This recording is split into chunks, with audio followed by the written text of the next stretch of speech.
Hello, my dear learners. Welcome everyone to my session. Today's topic is simple, complex and compound sentence. আমি তোমাদেরকে কিছু সূত্রের মাধ্যমে কিভাবে সিম্পল থেকে কমপ্লেক্স এবং কম্পাউন্ড করা যায় তা নিয়ে আলোচনা করব। তবে সিম্পল সেন্টেন্স কাকে বলে, কমপ্লেক্স সেন্টেন্স কাকে বলে, কম্পাউন্ড সেন্টেন্স কাকে বলে বা এর বৈশিষ্ট্য কি এ সম্পর্কে ধারণা দিব। তারপরে আমরা সিম্পল থেকে কমপ্লেক্স কম্পাউন্ড আলোচনা করব।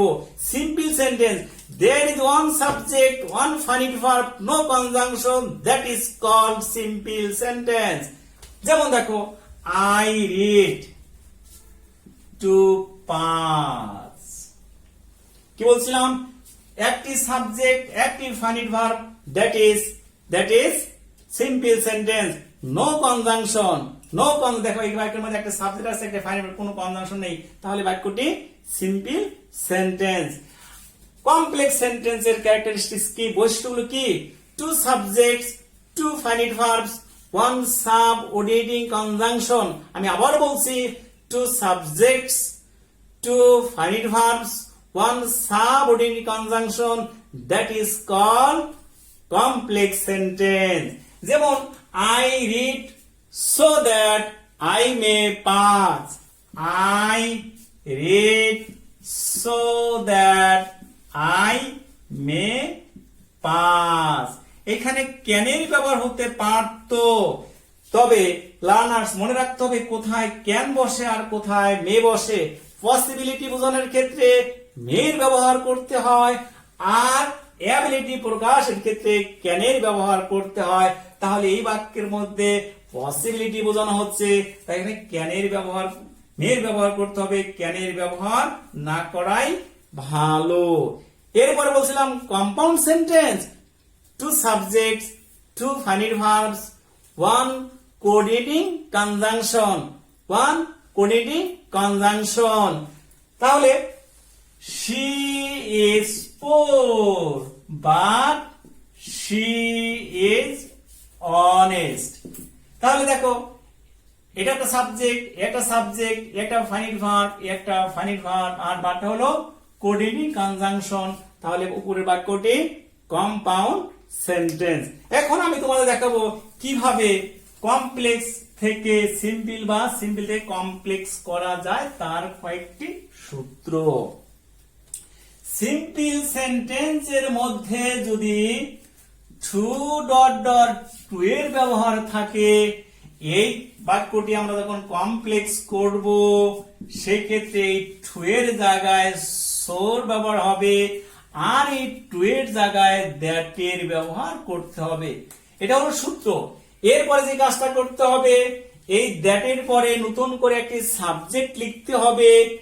তারপরে কি করতে হবে? সাবজেক্ট লিখলাম, লেখার পরে এই টু এর আগে ভার্বটি যদি প্রেজেন্ট ফর্ম হয়, আমি আবার বলছি, টু এর আগে ভার্বটি যদি প্রেজেন্ট ফর্ম হয় তাহলে ক্যান নট বা মে নট এর ব্যবহার করতে হবে। এই টু এর আগের ভার্বটি যদি টু হয়, পাস্ট ফর্ম হয়, তাহলে সাবজেক্টের পরে কুড নট বা মাইট নট এর ব্যবহার করতে হবে। তাহলে একটু উদাহরণ লক্ষ্য করো। I was too poor to buy a new book। My dear learners, লক্ষ্য করো ধ্যান থেকে। I was too poor to buy a new book। এটা কোন ধরনের সেন্টেন্স? নিঃসন্দেহে সিম্পল সেন্টেন্স, কারণ একটা subject, finite verb, no conjunction. তাহলে আমরা কি করতে হবে? আমরা কমপ্লেক্স করব। এই তো কমপ্লেক্স করব। অনেকেই বুঝে গেছো, সাবজেক্ট যা ছিল তাই লিখলাম, ওয়াজই লিখলাম। এই যে টু, এখানে আমার ইন্ডিকেটর, এই টু এর পরিবর্তে সোর ব্যবহার করলাম। এরপরে যা ছিল তাই লিখলাম। এই যে টু ছিল, এই টু এর পরে দ্যাট এর ব্যবহার করলাম। তাহলে এই সাবজেক্টটা আমাদের পুনরায় লিখতে হবে। আমি বলছিলাম দুটি সাবজেক্টের ব্যবহার সাধারণত করতেই হবে। এই টু এর আগে ভার্বটির পাস্ট ফর্ম আছে, ওয়াজ আছে, ভার্বের পাস্ট ফর্ম আছে, তাহলে এখানে কুড নট এর ব্যবহার করতে হবে, কুড নট। এরপরে যা ছিল তাই, বাই আ নিউ তাহলে দেখো এ একটি সাবজেক্ট, এ একটি সাবজেক্ট, এ একটি ফাইনাইট ভার্ব, এ একটি ফাইনাইট ভার্ব, আর সো দ্যাট হলো সাবঅর্ডিনেটিং কনজাংশন। তাহলে নিঃসন্দেহে বাক্যটি কমপ্লেক্স সেন্টেন্স। আরেকটি উদাহরণ তোমাদের সাথে আমি শেয়ার করব। দেখো সিম্পল সেন্টেন্সের মধ্যে যদি টু থাকে অথবা ইন অর্ডার টু থাকে, ইন অর্ডার টু, এই টু বা ইন অর্ডার টু বাদে অন্য প্রিপজিশন থাকতে পারে, ফরওয়ার্ড টু থাকতে পারে, উইথ এ ভিউ টু থাকতে পারে, ফর থাকতে পারে, তখন কি করতে হবে? এরকম যদি আমরা দেখি যে টু আছে বা ইন অর্ডার টু আছে, ফর আছে বা উইথ এ ভিউ টু আছে, ফরওয়ার্ড টু আছে, সেক্ষেত্রে আমার এর পরিবর্তে সো দ্যাট এর ব্যবহার করতে হবে। এটা বললাম সূত্র। এরপরে যে কাজটা করতে হবে, এই টু বা ইন অর্ডার টুর আগে একটি ভার্ব থাকবে, ফাইনাইট ভার্ব। এই ফাইনাইট ভার্ব এর উপর ভিত্তি করে কিন্তু সো দ্যাট এর পরের ভার্বটি নির্বাচন করতে হবে। এরপরে যে কাজটা করতে হবে, সিম্পল সেন্টেন্সের প্রথম সাবজেক্ট, এই সাবজেক্ট আবারও তোমাকে এখানে লিখতে হবে। লেখার পরে এই ভার্বটি প্রেজেন্ট ফর্ম হলে কি করতে হবে? ক্যানের ব্যবহার করতে হবে বা মেয়ের ব্যবহার করতে হবে। পাস্ট টেন্স হলে কুড বা মাইট এর ব্যবহার করতে হবে। এরপরে ভার্বের বেস ফর্ম হবে। তারপরে আদার্স লিখলে বাক্যটি কি হবে?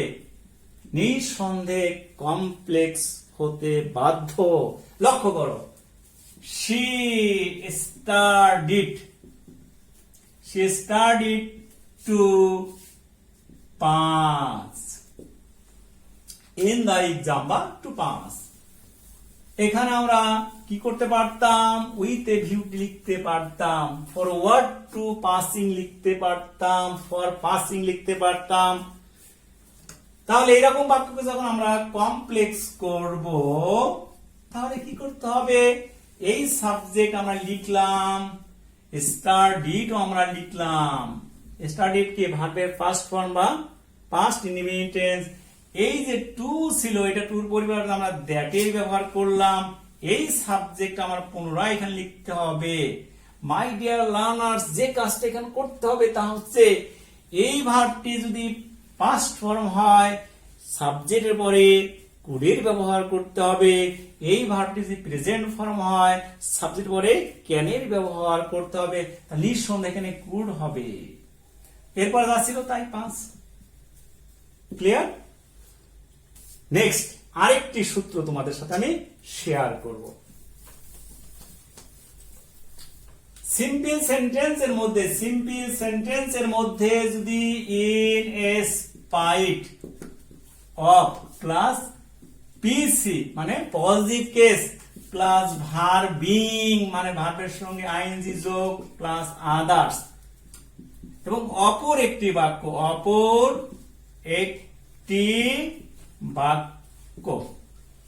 এরকম স্ট্রাকচারের মাধ্যমে যদি আমরা দেখি সিম্পল সেন্টেন্স আছে, কমপ্লেক্স করার জন্য যা করতে হবে, কমপ্লেক্স সেন্টেন্স করার ক্ষেত্রে in spite of, my dear learners, অনেকেই তোমরা ইন স্পাইট একসঙ্গে লিখে থাকো, যা প্রায় তোমরা ভুল করে থাকো। ইন স্পাইট আলাদা আলাদা শব্দ। এই ইন স্পাইট এর পরিবর্তে তোমাকে অল দোর ব্যবহার করতে হবে। আমরা করলাম দো। এই যে পিসি মানে পজিটিভ কেস, অর্থাৎ ওখানে মাই থাকতে পারে, আওয়ার থাকতে পারে, ইয়োর থাকতে পারে, হিস থাকতে পারে, হার থাকতে পারে, দেয়ার থাকতে পারে, ইটস থাকতে পারে, রোহিমস থাকতে পারে, কোরেন্স থাকতে পারে। এই পজিটিভ কেসের পরিবর্তে সাবজেক্ট রূপ করতে, অর্থাৎ মাই থাকলে আই করতে হবে, আওয়ার থাকলে উই করতে হবে, ইয়োর থাকলে ইউ করতে হবে, হার থাকলে সি করতে হবে, হিস থাকলে হি করতে হবে, দেয়ার থাকলে দের ব্যবহার করতে হবে। তাহলে আমরা এরপরে সাবজেক্টিভ রূপ লিখব।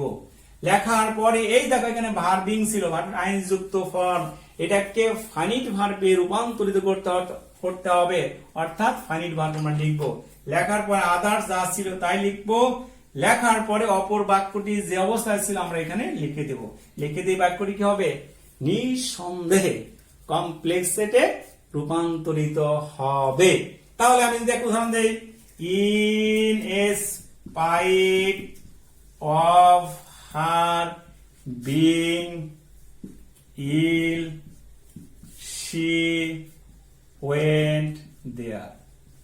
My dear learners, went there. এইখানে দেখো বিং ইল, আমরা এই বিং বাদ দিয়ে এখানে নাউন করলেও হতো, অর্থাৎ in spite of her illness. আমরা যদি এখানে ভার্বের আইন যুক্ত না করতে চাই, এই ভার্ব প্লাস আইন যুক্তকে বাদ দিয়ে আমাদের নাউন ফর্ম করলেও হবে। আমি আবার বলছি, বিং প্লাস ভার্ব প্লাস আইন যুক্ত এই জায়গাটিকে বাদ দিয়ে, এই জায়গাটি বাদ দিয়ে এরপরে যে কি ছিল, এখানে অ্যাডজেক্টিভ থাকবে, ওই অ্যাডজেক্টিভকে নাউনে রূপান্তরিত করলেও চলবে। তাহলে একটু উদাহরণ দিকে লক্ষ্য করুন।